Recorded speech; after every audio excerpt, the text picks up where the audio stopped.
Anakkara government higher secondary school NSS യൂണിറ്റിന്റെ സപ്തദിന സഹവാസ ക്യാമ്പിന് തുടക്കം കുറിച്ചു. ചക്കുവള്ളം ഗവൺമെന്റ് ട്രൈബൽ സ്കൂളിലാണ് നിറവ് എന്ന പേരിൽ ഒരാഴ്ചത്തെ ക്യാമ്പ് നടക്കുന്നത്. അണക്കര ഗവൺമെന്റ് ഹയർ സെക്കൻഡറി സ്കൂളിലെ നാഷണൽ സർവീസ് സ്കീം യൂണിറ്റിന്റെ ഈ വർഷത്തെ സഹവാസ special camp Chakkuvallam government tribal ഹൈസ്കൂളിൽ വെച്ചാണ് നിറവ് 2024 എന്ന പേരിൽ ആരംഭിച്ചത്. സ്കൂൾ ഓഡിറ്റോറിയത്തിൽ നടന്ന ചടങ്ങിൽ Kattappana block panchayat vice president Kusumam Satheesh ക്യാമ്പിന്റെ ഉദ്ഘാടനം നിർവഹിച്ചു.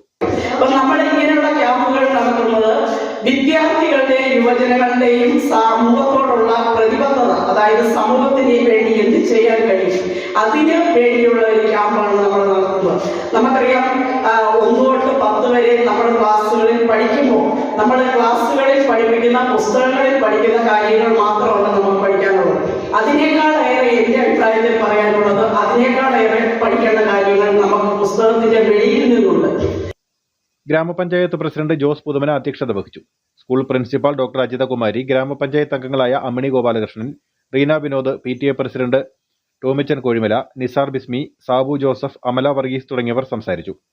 സുഹൃത കേരളം പദ്ധതിയിലൂടെ ഗവൺമെന്റ് സ്ഥാപനത്തിന്റെ വളപ്പ് ശുചിയാക്കൽ, ലഹരി എന്ന വിപത്തിനെ നേരിടാൻ കൂട്ടുകൂടി നാട് കാക്കാം എന്ന പദ്ധതി, ഹരിത സമൃദ്ധിയിലൂടെ അടുക്കളത്തോട്ടം തയ്യാറാക്കൽ, പുസ്തക സമാഹരണത്തിനായി പുസ്തക പയറ്റ്, വയോജനങ്ങൾക്കൊപ്പം അല്പനേരം എന്ന പേരിൽ സ്നേഹ സന്ദർശനം തുടങ്ങിയ സാമൂഹിക പ്രവർത്തനങ്ങളും, ലീഡർഷിപ്പ് ആൻഡ് ഗ്രൂപ്പ് ഡൈനാമിക്സ്, സത്യമേവ ജയതേ, ഡിജിറ്റൽ ലിറ്ററസി, സുസ്ഥിര ജീവിതശൈലി, സന്നദ്ധം തുടങ്ങി വിവിധ പരിശീലന പരിപാടികളും ഈ ക്യാമ്പിന്റെ ഭാഗമായി നടപ്പിലാക്കും.